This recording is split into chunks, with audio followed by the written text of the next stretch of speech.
Thanks for joining me, guys. So I just want to give you just an update. We had an officer-involved shooting this morning at about 1:40 in the morning. Grand Rapids police officers were called for an individual who was rifling through neighborhood cars in the area around Forester and Bonita, just south of 28th Street. The officers responded. They saw a man in the area next to where one of the neighbors had said their car had been broken into. The officer told the man to stop. He ran. They chased him for a very short period, at which point in time he pointed a gun at one of the officers. Both officers fired at the man, and he was placed into custody. Taken to the hospital. He's in serious condition. He is expected to survive, but happy to answer any questions. Have you recovered the gun? Yes, yeah, the gun was recovered on scene. We actually didn't recover the gun. Michigan State Police, we secured the scene for evidence, and you know, our process here when there is an officer-involved shootings to have the Michigan State Police do the investigation. So Grand Rapids Police Department obviously responded as well.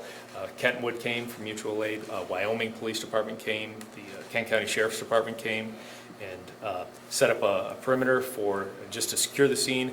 Waited for Michigan State Police, who were there very quickly with their detectives and forensics team. They did all the evidence collection, and I did respond to the scene myself, and I did see that there was a gun on scene, yes. Were any shots fired by the individual? That's not information that I'm aware of at this time. It will be part of the Michigan State Police information. I do know that our officers did fire numerous rounds. Do you have the age of the suspect? He's an adult, is all I know, yeah. Do you know what type of gun was recovered from the scene that the suspect had? Is it a real gun? Is it a, It looked to me, from my experience, and again, I didn't recover it, Michigan State Police recovered. I haven't talked to them about it, but from my experience, it looked to me like a Taurus semi-automatic handgun, or a real handgun.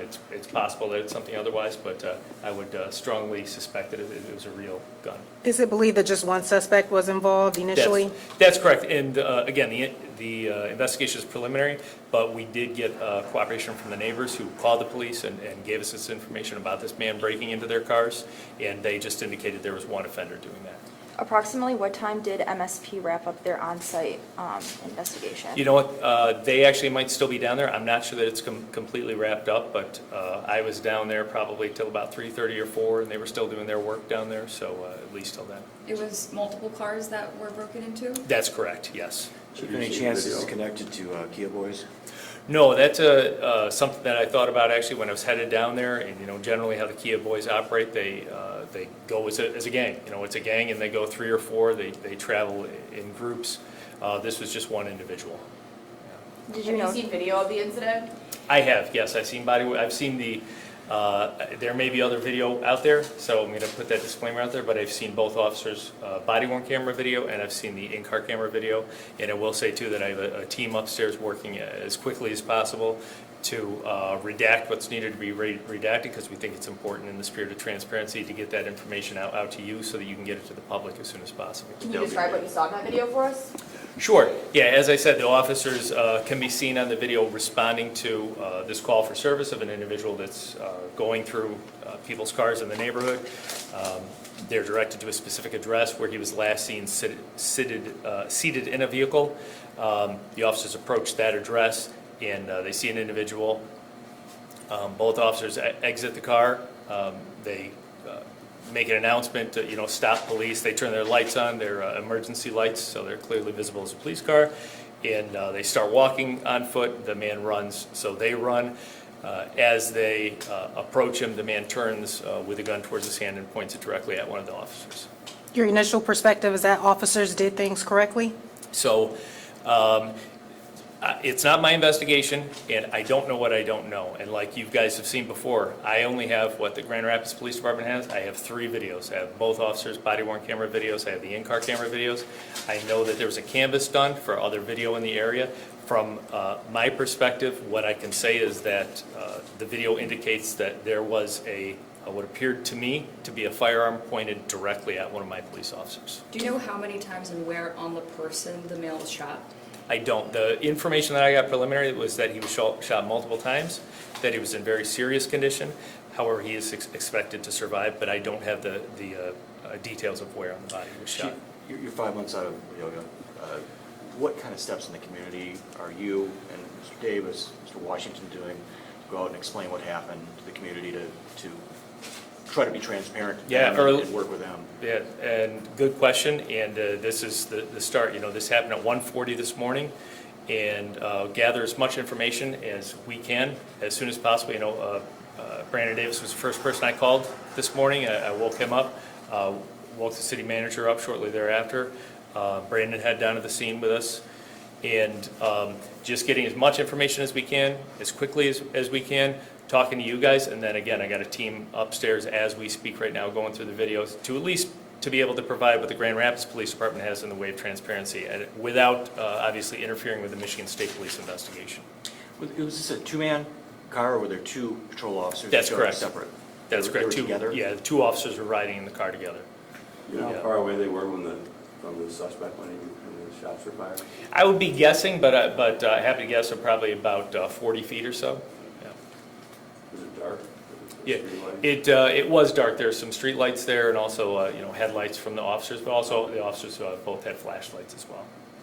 Any of the bullets stray hitting any homes or any other vehicles? That's something that we would do a canvass for. The entire neighborhood will be canvassed. Any door will be knocked on that's in the area. However, where that shooting actually took place in that intersection there around Forrester and Bonita, there's a very large park, and it looked like the direction of the bullets would have gone into the park. So something that we're always concerned about, though, because bullets can travel a very long way and still be deadly. After an officer is charged with murder, do you feel that members of the public are more emboldened to do this type of behavior that you say is happening, like pointing a gun at police? And is that a concern that you have moving forward? I am concerned about, I don't know if I'd necessarily conflate those two, but anytime that there's sort of picture of a delegitimacy of law and order or the police department in general, it's a serious concern of mine. I've seen it happen in other jurisdictions. I don't know that that's what we're seeing in Grand Rapids. In fact, we've seen, just the month of August, we've seen a significant decrease in violent crime. I expect that decrease will continue. I hope it is. I'm optimistic it will. So I can't explain this individual's behavior. I think as we learn more about the investigation, hopefully we'll get some more answers on that. We have seen an uptick in car break-ins. Anything we can say to people outside of making sure to lock your doors about what's being done to address I mean, that? lock your door, if you can park in a well-lit area. Obviously, not everybody has the opportunity to park inside if you can, but then it's be a good neighbor. Because, this incident tonight, there were just a lot of neighbors that said they don't want to put up with this, and they're going to call. A lot of individuals, too, have been putting up doorbell cameras. That's very helpful for us. Not only is it helpful for us to solve these crimes, but it's a very helpful deterrent. So if you have surveillance on your home that is visible and people know, a lot of times they're going to go to the house, or they're going to go to the street next door. They're going to. Go ahead. I'm sorry. Did you actually get doorbell camera video from here? For this incident, although we're happy to help in any way canvass, the Grand Rapids Police Department is not doing the secondary surveillance video sort of searches.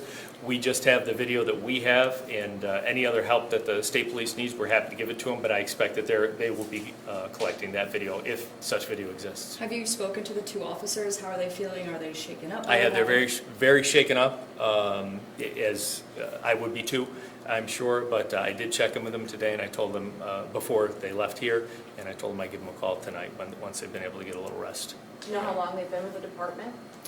I don't know specifically how long. I know that, for example, neither one of them has been involved in an officer-involved shooting before.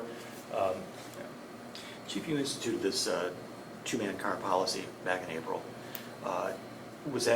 Were they riding together because of that policy? And do you think that may have added to officer safety last night? It certainly did add to officer safety, because it very well could have been a one-man unit that traditionally would have gone. We don't have anymore a hard and fast two-person car. Part of that is logistically.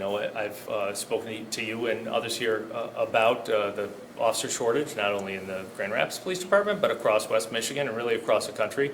And logistically speaking, when there's somebody that's calling for a police report for a stolen car or a burglary report, to be able to send a single man unit to those cases, it just makes more sense, better coverage for the city. Officer safety wise, we would always love to have two officers in the car. So fortunate that there were two officers working together, because it could have ended much differently. So you just had the manpower to be able to do that last night? Yes, yeah. Is it fortunate that you did?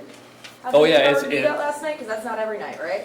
No, it's not, and even last night, I'm sure there were a few officers which were by themselves, unfortunately. I'd love to have every officer assigned to a two-man unit, but I do think it was fortunate that they were together last night, because it's always a more safe situation for Your them. home department of Chicago has suspended things like foot chases because of their inherent danger to the public and for officers. Is that something that you're considering for the department, or something that you think about in these types of situations? I actually had a strong hand in writing the foot pursuit policy in Chicago. It's long, it's clunky, but I will say that if you applied this incident to that policy, they would be 100% in policy. And I also want to correct you, this is now my home department. I appreciate you guys taking the time to talk to me. Thank you. Any chance you'll be able to release that video today? I would say I'm doing everything I can. So the answer is yes, there is a chance. Yeah. Thank you, Chief. Thank Thank you. you. Appreciate you guys. Do you know how many cars are broken into before that? At least two. Yes, sir. Sorry, I didn't mean to apologize. No, The wrong hometown. No, I'm sorry. I added a little levity to it, otherwise very serious.